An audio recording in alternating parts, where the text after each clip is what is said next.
Gente, vamos ter agora a nossa mesa 3, estamos com 30 minutos de atraso, então a gente pede para os moderadores da próxima sala monitorarem um pouco o tempo para nós não abusarmos da boa vontade da nossa audiência e dos demais convidados das outras mesas que têm os seus compromissos já firmados, contando com a nossa pontualidade. Então, a mesa 3 nós vamos ter como tema a agregação do valor pela servitização e é uma mesa rica também de profissionais altamente qualificados. Temos aqui a presença do Alejandro Frank, ele é da Universidade Federal do Rio Grande do Sul, do nosso acadêmico Kleber Cavalcante Nóbrega, do Elcio Aníbal de Luca, também da ABQ, mas ex-executivo, e temos a moderação feita por outro acadêmico, que é o Fábio Braga. Vamos gradualmente introduzir o pessoal aqui na nossa sala. Começamos justamente pelo nosso moderador, Fábio. Bom dia, Fábio. Como vai? Tudo bem? Bom dia, Haroldo. É um prazer estar aqui. E bom dia a todos que estão nos ouvindo e nos vendo. Obrigado. Muito bem. Convidar aqui o Elcio De Luca, nosso querido Elcio De Luca. Né? Bom dia, Haroldo. Ex-executivo da Serasa. Muito bem, Elcio. Bom dia. Bom dia a todos vocês aí, Fábio, todos. Está presente por enquanto você, Haroldo, e o Fábio, né? Bom dia. Bom dia, Elson. E vamos falar agora com pontos extremos do nosso país. Vamos convidar aqui o Kleber Nóbrega, que está falando com a gente do Rio Grande do Norte, não é, Kleber? Da cidade de Natal. Tudo bom? Exatamente. Bom dia, Haroldo. Bom dia, Fábio. Bom dia, Elcio. Estou aqui em Natal, cidade do sol, cidade que tem 360 dias de sol por ano. Graças a Deus. E temos aí o Alejandro, que fala com a gente, provavelmente, Alejandro, do Rio Grande do Sul, é isso? Bom dia a todos, bom dia, Haroldo, bom dia, Fábio, Elcio, Kleber, Fábio também. Sim, eu estou aqui no Rio Grande do Sul e hoje, coincidentemente, justo foi um dia de trabalho, de visita a fábricas, então estou aqui no interior do Rio Grande do Sul, na cidade de Flores da Cunha, a cidade de maior produção de vinhos do Brasil. Então, estamos aqui, estou numa fábrica de móveis. Isso aí. Muito bem. Fábio, você com a moderação da mesa, Fábio, por favor. Muito bem, eu agradeço a palavra e bom dia a todos. E eu gostaria de não perder muito tempo e para falar sobre a nossa mesa de como agregar valor pela servitização. Para iniciar a nossa conversa, eu vou convidar o nosso colega da ABQ, Kleber Nóbrega, para fazer a sua apresentação. Kleber, por favor. Ok. Obrigado, Fábio. Obrigado a toda a audiência. Bom dia para quem está assistindo ao vivo e boa tarde, boa noite, boa madrugada para quem está assistindo depois. Cabe a mim, no que a gente combinou para essa fala de hoje, fazer uma introdução até mais conceitual sobre servitização, de maneira que eu vou falar para vocês basicamente 3 questões. Por que a servitização é importante? O que é servitização? E vou terminar falando um pouquinho dos estágios de servitização por que pode passar uma empresa, essencialmente de indústria, mas de serviços também. Então, a ideia de por que a servitização, olha, já faz, acho que 30 anos que a gente recebe estatísticas de participação dos serviços no PIB, seja de países mais desenvolvidos, seja de países em desenvolvimento, a crescente transformação de produtos, os serviços assumindo um papel de diferenciação de produtos junto à empresa.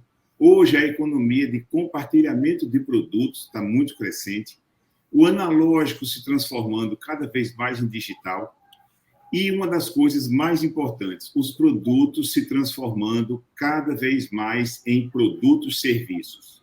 Antigamente, a gente tinha uma dicotomia muito forte, produto, que é tipo um calçado, e serviços que eram um atendimento médico. Isso cada vez mais está se juntando, e um grande exemplo disso é um e-book, que substituiu o livro físico, o livro impresso, por um artefato digital, que além de ter o conhecimento proporcionado por um livro físico, tem uma série de serviços ali incorporados. Um outro exemplo, mais didático ainda, é o de telefone celular, que quando começou era um aparelho para você se comunicar com as pessoas. E hoje, como eu costumo dizer, ele presta 1001 serviços, inclusive o de permitir que as pessoas conversem entre si. né? Então, assim, com isso, eu trago, e já fazendo o exercício, Fábio, de reduzir a minha fala, já que a gente está aí com um pequeno atraso, duas razões de por que a servitização é importante. Primeiro, porque os serviços são um diferencial cada vez mais dos produtos. Então, o fabricante tradicional de bens, né, ou de produtos, aqui eu estou usando produto como sinônimo de bens, precisou cada vez mais agregar serviços aos seus produtos. E isso foi uma revolução grande nas empresas. E o segundo é que os próprios produtos estão se transformando em produtos e serviços. A gente chama isso de Product Service System, em inglês, ou sistema serviço-produto, ou também binômio produto-serviço. Agora sim, para não achar que isso é uma coisa muito complicada, eu vou falar para vocês, eu vou citar aqui 6 casos hoje de empresas que têm a ver com isso, que são Caterpillar, Boeing, Padarias, SKF, a Richello, né, e a Starbucks, porque são exemplos que me permitem trabalhar um pouco esse conceito aqui do que é uma empresa servitizada. Então, eu vou para minha segunda pergunta. O que é servitização? É a transformação dos processos industriais em processos de serviços. É a transformação da indústria em empresas de serviços. Agora, isso não quer dizer que a empresa vai deixar de ser uma indústria. Não. Ela vai incorporar serviços aos seus produtos e também nos processos que ela entrega para os clientes. Então, quando um fabricante de computador, historicamente, passou a fazer assistência técnica, historicamente já fazia assistência técnica, só que isso passou a ser feito de maneira à distância, remota, para os usuários. Antigamente, a gente não conseguia, nós como consumidores, não conseguimos comprar um produto de uma indústria. Tinha que ser através de uma revenda, uma empresa comercial. Isso vem mudando ao longo do tempo. Então, o que é servitização? É a transformação da indústria em empresas de serviços, não em sua plenitude, mas pelo menos em parte dela, e a transformação desses produtos, que antes eram produtos puros, em sistemas produto-serviço. Um exemplo bem didático disso é uma fatia de queijo mussarela. Ela, no supermercado, é produto praticamente puro, porque o fabricante simplesmente colocou o produto ali. Essa mesma fatia de queijo mussarela numa lanchonete, ela já tem mais serviços, porque tem o preparo. E se for num restaurante, tem todo um atendimento e um ambiente, inclusive com músicas, que fazem com que a componente serviço associada àquela fatia de queijo mussarela cresça bastante mais. Bom, e aí o que vem? Os estágios, né? E para falar dos estágios de evolução, que é a minha terceira questão já aqui, eu vou usar os exemplos que eu citei para vocês. A Caterpillar, gente, quando eu fazia meu curso de engenharia mecânica, um dos sonhos das melhores escolas de engenharia mecânica porque a Caterpillar, já em 1985, ela se propunha a fazer o seguinte, entregar uma peça de reposição para alguém que tivesse um equipamento Caterpillar em qualquer parte do mundo em até 48 horas. Então, assim, Fábio, não é servitização também, o termo é novo, ele foi cunhado em 1988, na academia, mas é algo que já existia há mais tempo. Agora, hoje, ele está crescendo muito em importância. A Caterpillar é um dos maiores exemplos que se tem de servitização no mundo. O segundo grande exemplo que eu trago para vocês, a Boeing, que é um fabricante de computador, de aviões, mas que, muito mais do que isso, presta todo um serviço de certificação, de treinamento, de manutenção e assistência junto aos seus clientes.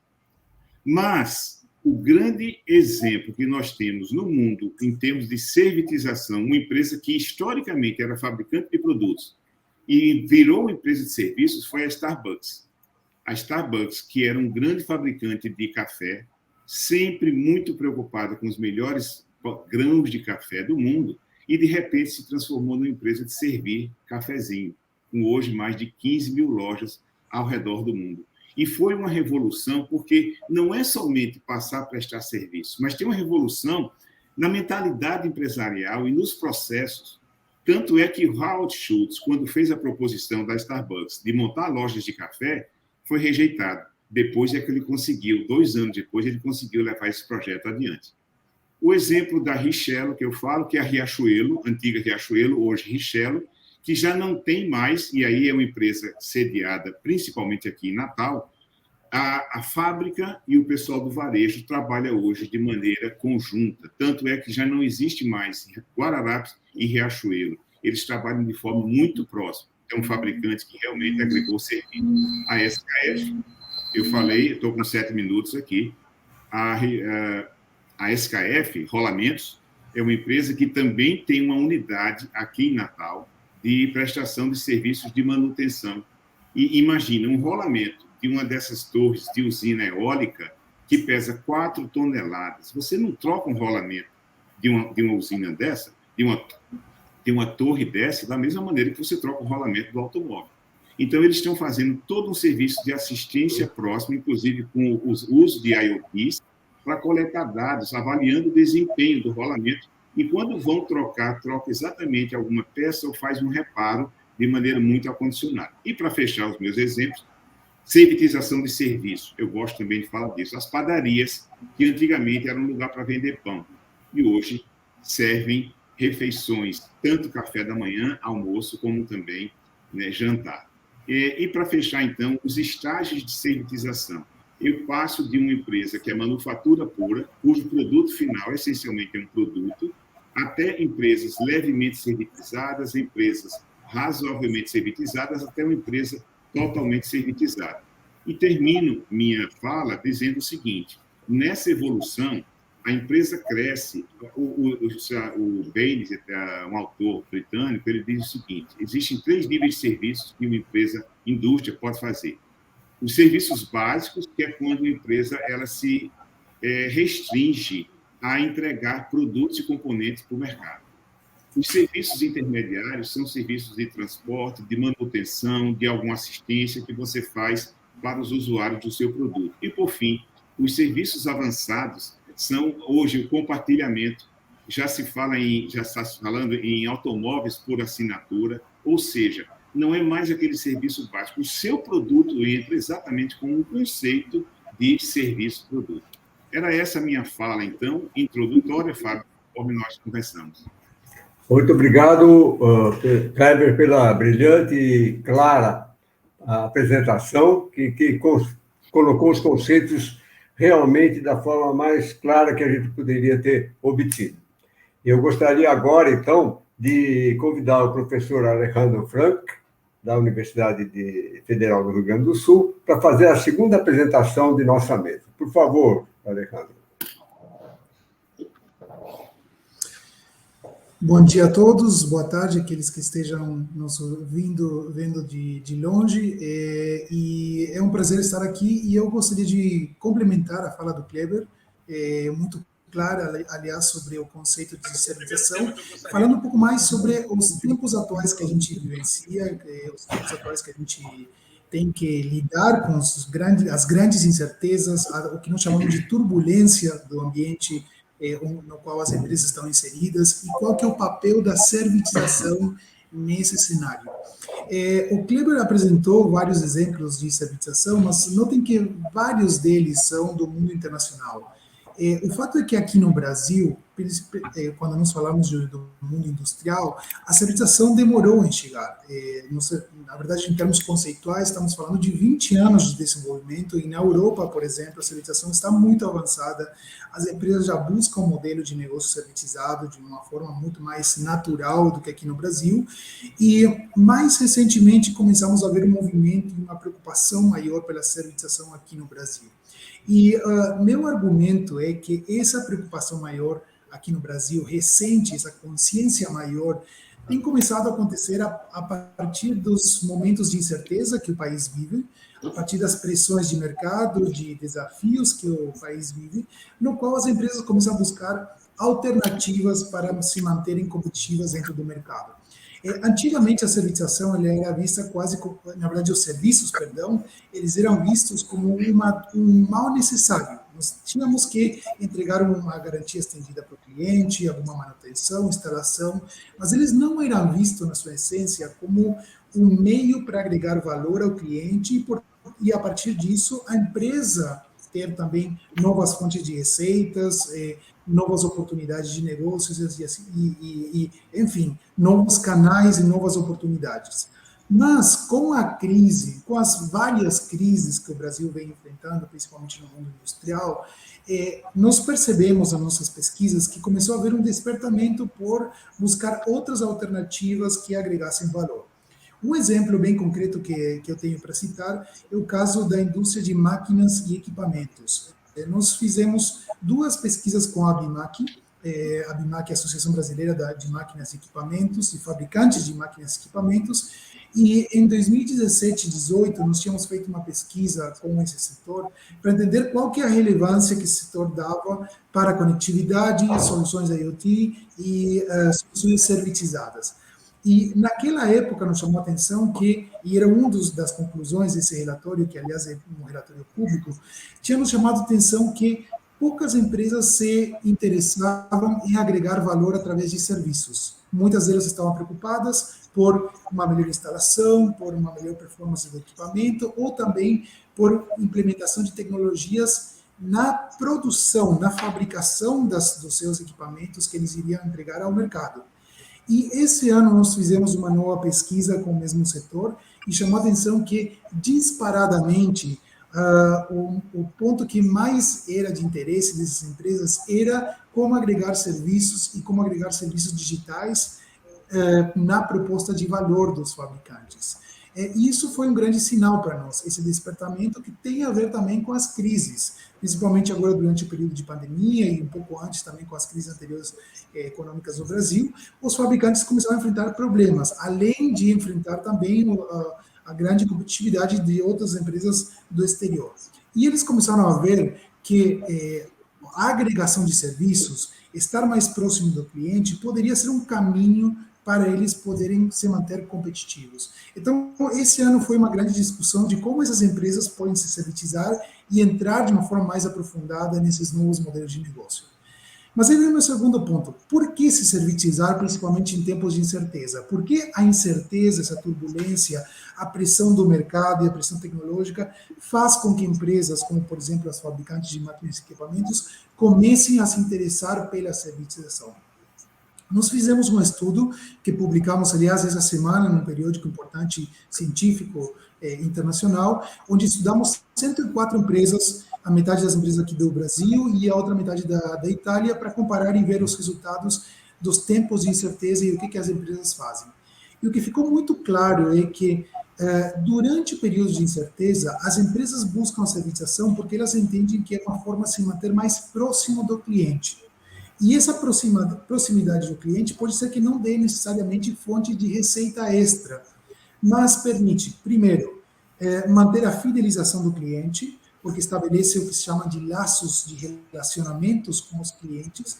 Eu consigo ter uma manutenção do relacionamento do cliente, não somente uma interação nos momentos de venda do produto. Segundo lugar, eu consigo, ao estar próximo do cliente, aprender do cliente, entender como ele está lidando com esses momentos de incerteza e as dificuldades. E com isso eu consigo manter também, oferecer novas soluções, oferecer novos caminhos para que o cliente também consiga crescer e dessa forma estabelecer laços e parcerias mais duradouras. E o terceiro ponto que nós identificamos é que com essa proximidade com o cliente, o serviço também pode ser um canal para inovação de produtos, porque estando mais próximo do cliente, eu consigo aprender mais do que está acontecendo no mercado e consigo também inovar melhor os meus produtos. Ou seja, junto com tudo que o Kleber já mencionou da agregação de valor e oportunidades de mercado e de receitas, existe um outro lado que a servitização traz, principalmente para os tempos de incerteza, que é se aproximar do mercado e se preparar para antever as transições que o mercado pode trazer. Então, é muito comum que as empresas industriais, às vezes produzam, mas estejam distantes do seu consumidor final. E a entrega de serviços, inclusive alguns, como o Kleber já mencionou, inclusive serviços digitais, ajuda a encurtar e permite que esse caminho entre o cliente e a empresa industrial seja muito mais curto e que a empresa esteja mais próxima do cliente e possa aprender com ele. E isso, claro, que permite uma palavra que nós gostamos muito hoje em dia, que permite que a empresa tenha uma melhor resiliência. ou seja, que a empresa se adapte melhor às transições, às mudanças do mercado, possa responder melhor e com isso possa se manter também competitiva. Com isso, eu encerro minha fala e, claro, que fica uma grande pergunta que talvez depois deixo para o nosso bate-papo, que é o papel da transformação digital e da digitalização em tudo isso, porque eu entendo que tem um papel importantíssimo para viabilizar novos serviços. Muito obrigado. Muito obrigado, professor Alejandro. Foi uma excelente palestra, complementou muito bem, de forma magistral, a palestra também muito boa do Kleber. Eu chamo agora o Elcio de Luca para fazer os seus comentários, né, sobre o que foi ouvido e também para nos apresentar a sua visão de como a servitização vai agregar mais valor à empresa e ao cliente. Elcio, por favor. Você, Haroldo, e você, Fábio, me puseram numa situação muito delicada. Puseram dois craques aí para falar sobre servitização, tanto o Kleber como o Alejandro falaram tudo o que tinha que falar. Eu tenho que falar que eu sou um apaixonado por serviço. Tenho 50 anos de experiência em serviço. Comecei até em bar, restaurante, atendendo público, tive rede de cachorro-quente, fui diretor de cursinho, fui professor, muito bem. Eu trabalhei no sistema financeiro, cartão de crédito implantei o banco 24 horas, certificação digital, serviço comigo é tudo. Portanto, ouvi-los falar é música. Né? Que as empresas eu sonhava muito que as empresas realmente descobrissem o serviço como caminho. Mas eu gostaria de ter só alguns comentários aqui sobre uma visão que nós estamos num momento de transição. Toda transição é muito difícil. Nós temos problema de cultura. A cultura do empresário que produz produtos é muito diferente da cultura do gestor de serviços. A gestão dessa situação absurdamente diferente. Então, foi colocado por você já, só estou talvez reforçando, mas se você pega o ânimo, porque, na verdade, vocês já falaram também, até o sujeito que entrega a marmita na obra é certificação, tá certo? Isso existe sempre. O cara que é natural do serviço, mas a indústria não percebia isso. Então, começou a perceber, então o serviço passou a ser protagonista do negócio. E, nesse momento, nós estamos num momento de transição, apesar de que faz já 30, 40, 50 anos que está se acontecendo isso no mundo, mas entrar conosco em serviços não é fácil. É muito complicado pela algumas dificuldades naturais. Por exemplo, você depende muito mais de pessoas, né? Ou você, quando usa o serviço, você consome com o serviço, né? O produto, você entrega alguma coisa física que fica. A hora que você entrega o produto com o serviço, você entrega o produto e o serviço. Agora, o serviço que ele consome acaba naquele momento. Então, uma diferença muito grande se a pessoa teve uma experiência ruim naquele momento, você tem que estar muito atento e seguir isso de perto, está próximo, como já disse o Alejandro, mas você tem feedback mais rápido e você tem que ter resposta muito mais rápida. Então, quem está acostumado a produzir produtos, planeja, faz a fábrica, constrói o produto, vê o produto funcionando, e quem faz o serviço, ele monta, por exemplo, vamos pegar um exemplo mais prático, um software. Você monta uma empresa, tal, você depende de outra empresa para você ter seu software. Por exemplo, se aquela empresa de software resolve ter uma modificação, você tem que modificar todo o seu serviço. Quer dizer, você tem uma constante com um constante investimento, estar atento e preparado o tempo todo. E ter pessoas preparadas. Hoje nós sofremos muito, nós falamos da crise e tal. Então, nós precisamos da tecnologia. Não temos gente preparada para a tecnologia. Vamos se preparar? Vamos. Eu vou falar a experiência que eu tive na Serasa. No Brasil, aqui, não existia uma série de serviços que apoiasse bastante os bancos, por exemplo, para dar velocidade, diminuir custo. Existia a Serasa, já existia quando eu fui para lá, ela dava informação, apenas informação negativa e balanços analisados, com pouca avaliação limitada em 4 pontos. Nós percebemos que estava... Aí, cada cliente chegava no banco e era jogado fora, porque se tem negativo não serve, não vai fazer negócio. Então, nós criamos o cadastro positivo, né, que hoje está sendo implantado e tal. Quando deixei a Serasa, estava sendo implantado, mas ele tem umas certas coisas a ser, como é serviço, precisava ser melhorado para você dar a dinâmica. O cadastro positivo acaba sendo ajudando o banco a dar crédito mais rápido, mas acaba ajudando o cliente porque ele possibilita dar custos mais baixos. Ele permite que tenha também pessoas que não tinham acesso ao crédito, ter o crédito. Então, o serviço é só serviço aí. Então, eu diria para você, que alguém citou aí, acho que os dois, o serviço no serviço. E isso é muito importante a gente perceber essa junção, porque você pega determinadas, por exemplo, vou ficar na minha área, né, onde na hora que queríamos a certificação digital, por exemplo, né, nós começamos a oferecer garantia de quem está de um lado da linha e está no outro lado da linha.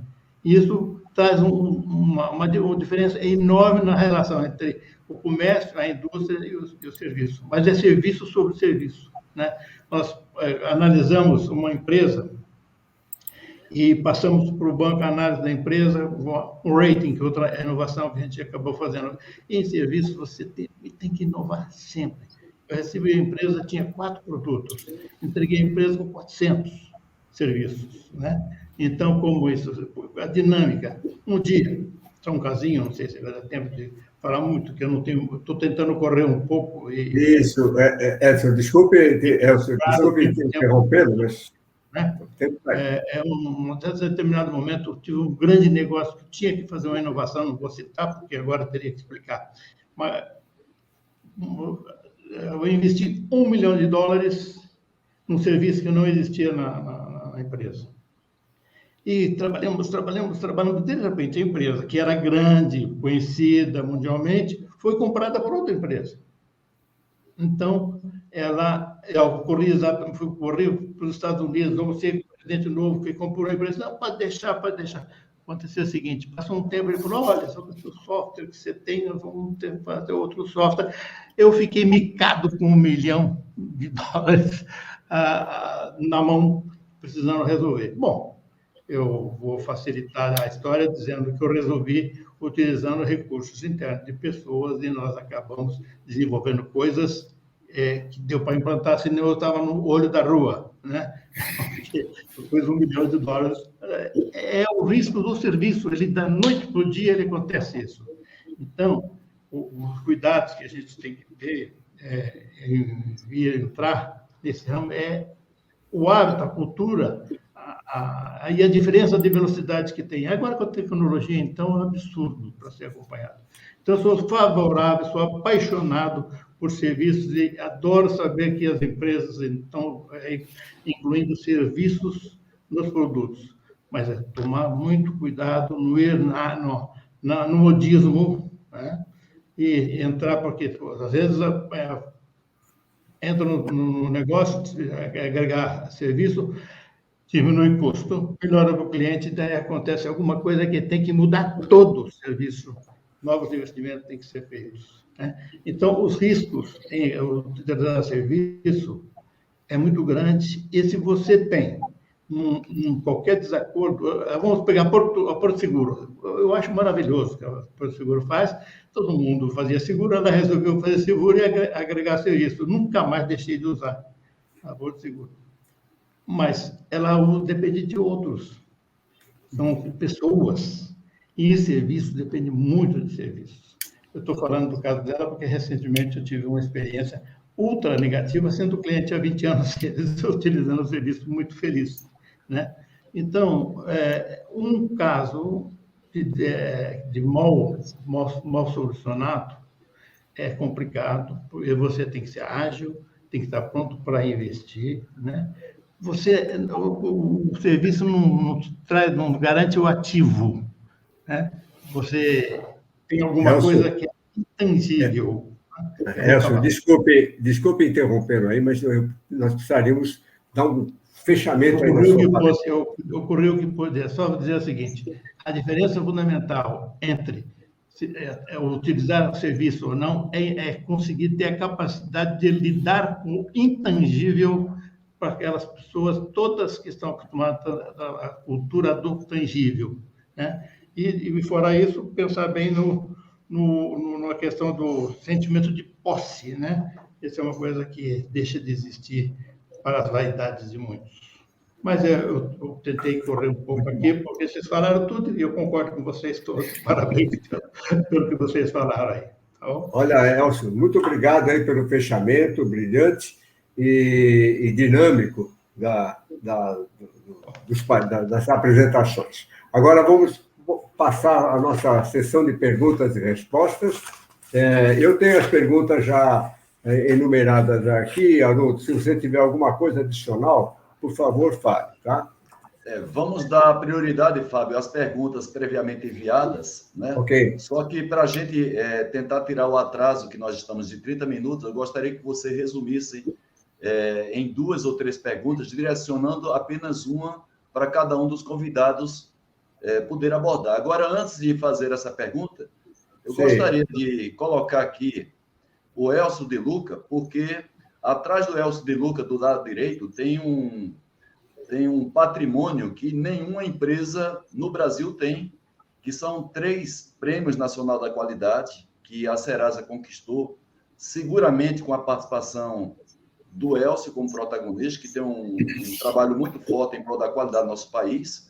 Então, Elcio, é um motivo de orgulho você estar aí, até em degrau aí, os 3 prêmios. Foi a única empresa brasileira que conseguiu 3 prêmios da PNQ e foi a primeira empresa brasileira que conseguiu o prêmio na área de serviços.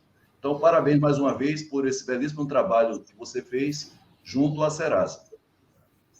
Eu não quero me orgulhar, não, mas eu gostaria de chamar a atenção que a única empresa no Brasil a ganhar 2 vezes o Ibero-Americano de Qualidade. Também. Muito bem. Muito bem. O Brasil está bem nessa área de qualidade. Olha, haja visto as pessoas que estão fazendo companhia, estão se apresentando aqui na BSQ.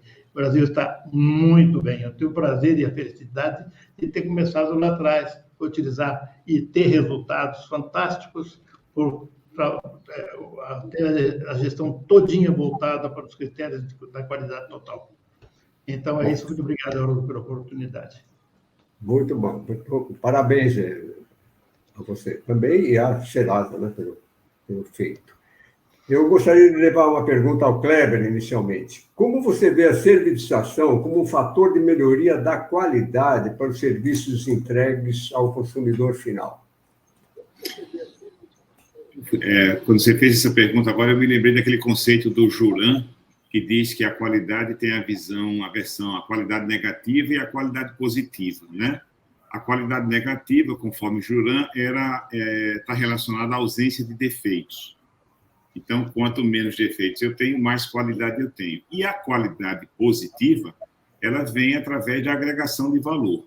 Então, o Juran dizia que a qualidade, quanto mais um produto, ele tem atributos, você está adicionando valor e a qualidade ela é superior. Então, assim, historicamente, os serviços vieram exatamente como fator de agregar valor a produtos, porque olha só, Fábio, o que faz uma pessoa comprar hoje, presencialmente, numa loja, varejo? Se muitas vezes eu compro o mesmo produto sem sair de casa, mais barato.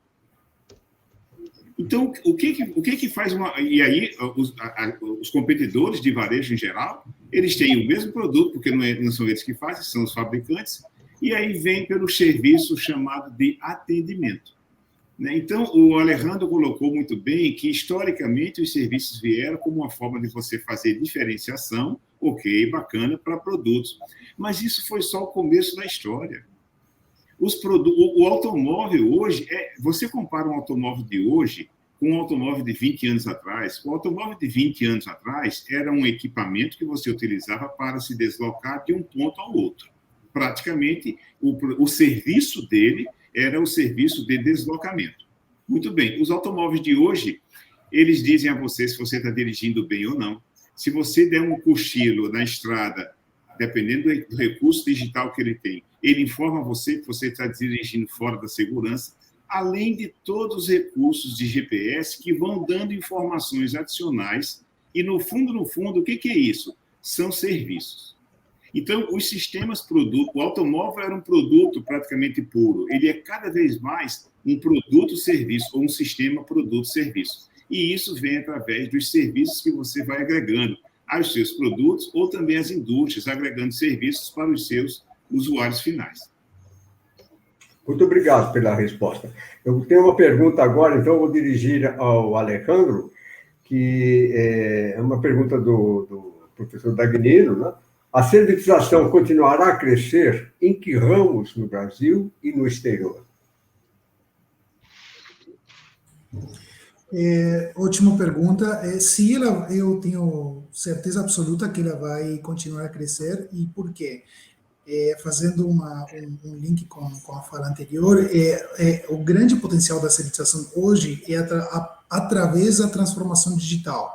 Esses exemplos que foram mencionados, por exemplo, dos serviços que os carros são capazes de entregar, os automóveis, é graças à transformação digital, é porque eles estão conectados, eles têm sensores, eles têm dispositivos que permitem capturar novas informações que se tornam uma matéria-prima para a oferta de serviços.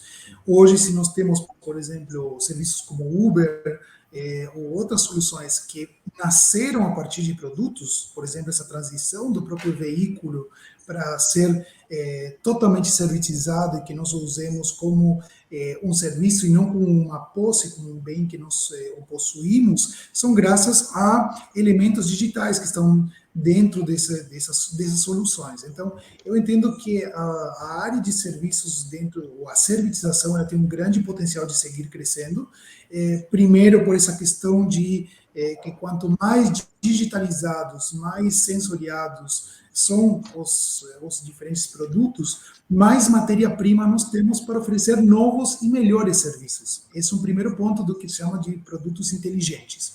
E, em segundo lugar, com a implementação da inteligência artificial e soluções de atendimento automatizadas, nós podemos escalar muitos serviços que antes não eram possíveis de escalar na medida que nós podemos hoje.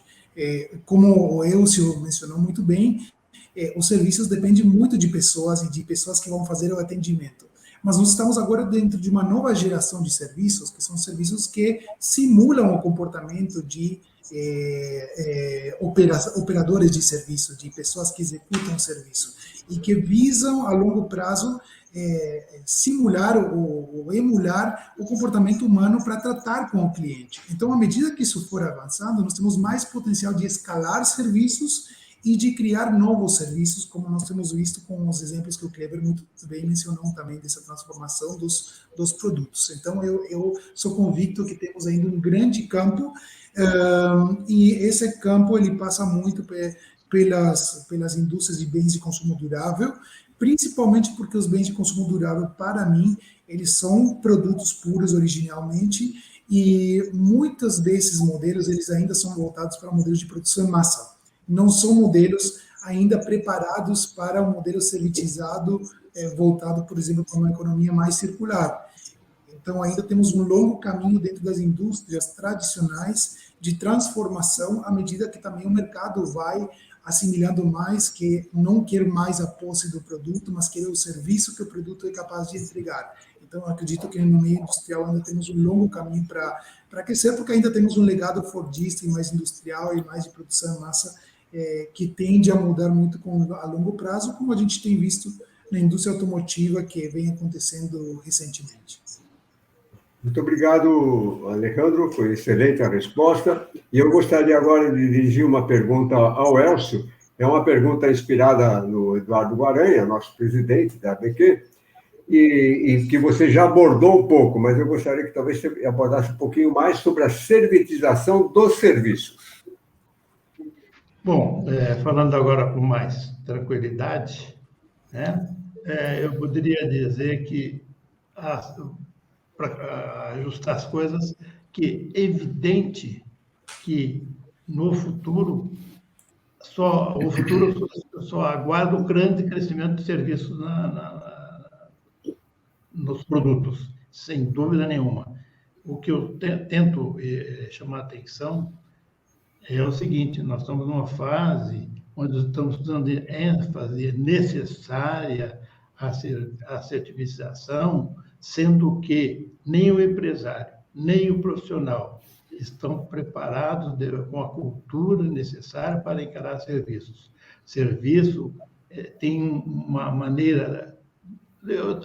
Na escola que eu passei, escola de administração, foi de tudo o que eu estudei na minha vida. Ninguém falava de serviço, ninguém sabia de custo de serviço. Ainda hoje tem dificuldade de saber processos em serviço. Então, querendo chamar a atenção, que nós estamos aqui no Fórum de Qualidade, é que eu falei que os palestrantes anteriores estão assina embaixo. E só quero agregar da minha parte, pela experiência que eu tenho, os cuidados que o empresário, o profissional precisa ter. Hoje não temos nem gente o suficiente para atender a demanda de pouca coisa de tecnologia nós temos. Então, temos que começar a preparar as pessoas, mudar a mentalidade, perceber a diferença entre uma coisa e outra, entre o tangível e o intangível. Existem riscos inerentes. Então, o professor que sabe muito melhor do que eu, o que representa investir. Vou investir agora, mudar esse investir para ter um novo, agregar serviços aqui, eu vou melhorar meu produto para ficar igual ao concorrente. O dinheiro é o mesmo, então eu tenho que tomar a decisão.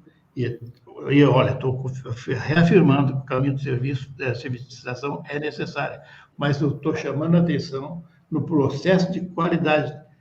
Nós temos que prestar atenção na questão de cultura, a velocidade da tecnologia que nos permite que a gente acompanhe com essa facilidade que a gente tinha historicamente em produzir produtos, né? Até de um restaurante, né?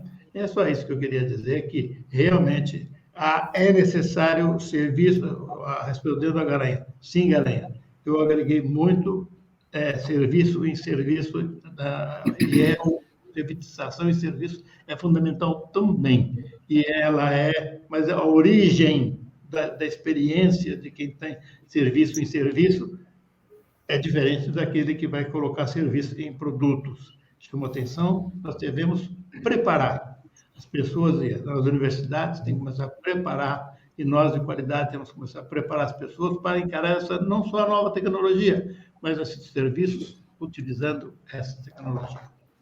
Fábio, posso fazer um complemento? Pois não, por favor. Rapidinho, porque Elcio tocou num assunto que é uma das minhas maiores teses. Repare, eu sou consultor, mas eu sou pesquisador também, trabalho na academia, e uma das maiores dificuldades que as pessoas têm é de descobrir o intangível.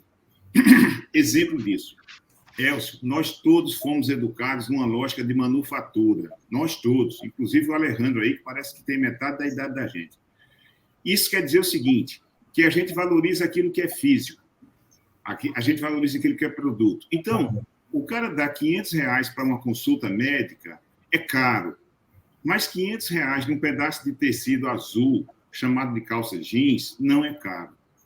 Essa educação que nós tivemos historicamente de ser educado numa lógica de manufatura faz com que a gente não valorize serviço. Mas tem uma outra coisa também. Os serviços, eles são imperceptíveis. E eu vou trazer também um dado de 2 pesquisas que eu fiz científicas. Trabalhando com advogados, nós perguntamos para advogados, um conjunto de 30 e poucos advogados, quantos serviços vocês oferecem no seu escritório? Foi 19 ou 18 serviços que eles conseguiram relacionar. E a gente, com técnica e com ferramenta, conseguimos identificar 52 serviços. Repara, o próprio prestador de serviço não tem a visibilidade do serviço dele. E trabalhando também com empresas contábeis, eles conseguiram, aí foi um número maior, foi 50 e poucos contadores, eles conseguiram relacionar 25 serviços. A gente, usando técnica, conseguimos levantar 98 serviços. Então, se o próprio prestador de serviço não tem a visão do serviço que ele fornece, então o mercado não vai valorizar serviços mesmo. Eu queria só complementar com isso, Fábio. Tá, muito obrigado pelo complemento. E uma das coisas que eu acho que ficou claro também, essa necessidade da análise de riscos que a gente vai ter que fazer ao implantar a certificação.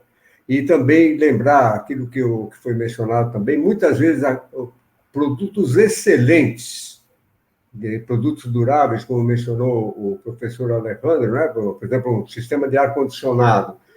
A qualidade excelente que ele tem é posta a perder por uma instalação deficiente, que normalmente é feita por terceiros, etc., que talvez com a certificação nós vamos ter uma melhoria também nisso, né? Então, realmente, eu achei que o painel foi excelente. Quero cumprimentar a todos, ao Kleber pelo poder de síntese, de transformar tanto conhecimento numa informação de 10 minutos, né? Ao professor Alejandro trazendo uma visão bem atualizada do que está sendo implantado em termos de servitização, e ao Écio pelas provocações e cuidados que ele alertou que devemos ter nessa implementação. Muito obrigado a todos. Eu passo agora ao Haroldo para finalizar.